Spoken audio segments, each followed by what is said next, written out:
we'll pick up in Genesis 11:2 and 4. It says, as people moved eastward, they found a plain in Shinar and settled there. They said to each other, come, let's make bricks and bake them thoroughly. They used bricks instead of stone and tar for mortar. Then they said, come, let us build ourselves a city with a tower that reaches to the heavens so that we may make a name for ourselves. Otherwise, we will be what? They didn't want to do what God had asked them to do. They didn't want to move on into the rest of the world. Why? Because we have decided we can find comfort and security and receive everything God has promised through our own efforts. So let's just settle down. And of course, if you're not familiar with this story, they're talking about the Tower of Babel. There's not a problem with wanting to reach heaven. There's a huge problem with wanting to reach heaven through your own efforts. There's a huge problem with settling down when God has said he wants you to move. It's not that he doesn't want you to have a home and security and comfort. He just wants you to do it in following him and his ways.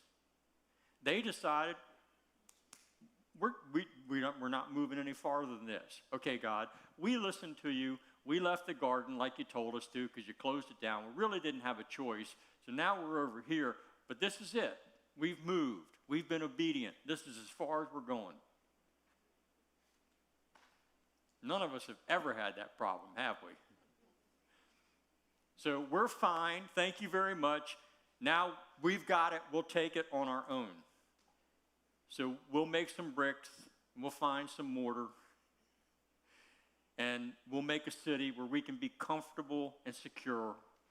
And yes, we still want you, we still want to get to heaven, but we'll do it on ourselves. So we'll start building a tower. And for those of you that are familiar with the story, God has a conversation with himself because he's a triune God.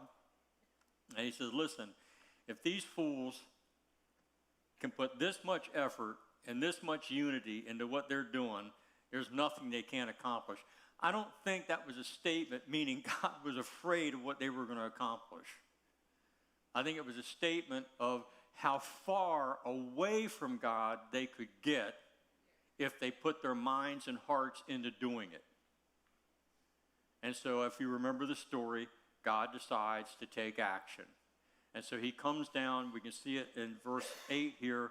So the Lord scattered them from over all the earth, and they stopped building the city. I don't think God had a problem with the city. I think God had a problem with their attitude and their self-sufficiency. Because he had told them to go. I think we can do both. I think we can go and still find comfort and security and reach heaven. I think we can do both. And you may be wondering, well, how does that happen, Pastor Mike? I don't know. That's why we're called to live by faith. While you and I and our efforts and our mind and our thinking and our knowledge is limited, his isn't. He doesn't, because he's God, he does not work in the same limitations you and I work in.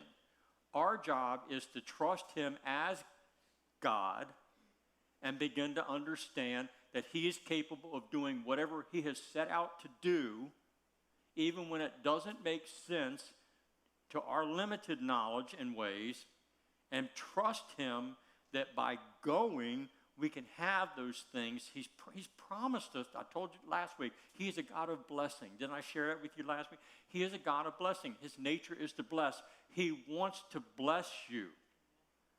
But we get in our own way because we don't want to go. So again, I've said all of that. I've started with this story of the Garden of Eden and transitioned to this because I want to share one final story with you this morning to help us relate to this, but it all has to do with our relationship with God. In a relationship with God, or any relationship, selfishness can only be tolerated for so long. Before it needs to be dealt with. Again, I don't think the world we live in is so far from the world God lives in. I really don't. He created everything. Why would the world that God lives in and the world we live in the way that it operates, be totally different things? It's not. Selfishness isn't going to be tolerated in any relationship. It wasn't supposed to be part of a relationship. We brought that in when we decided to do things our own way. And come on, let's not quit blaming Adam and Eve. You and I are just as selfish as they are. We want what we want it now, and we want to do it on our own. All of us.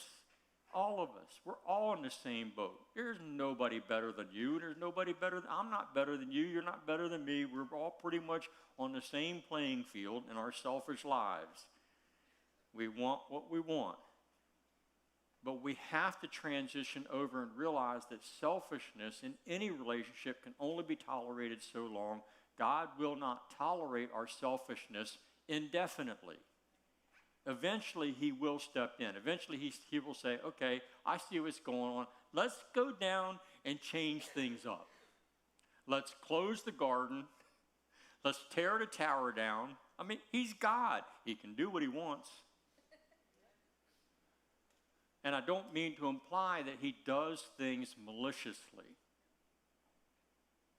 He is a loving God of order who created his beings for a specific purpose of having a relationship with him. God, if anyone has the right to be selfish, it's him. But he's not a selfish God. He's given himself of himself for you and I. And he wants that to be returned to him. Not because he forces you to, because he wants you to.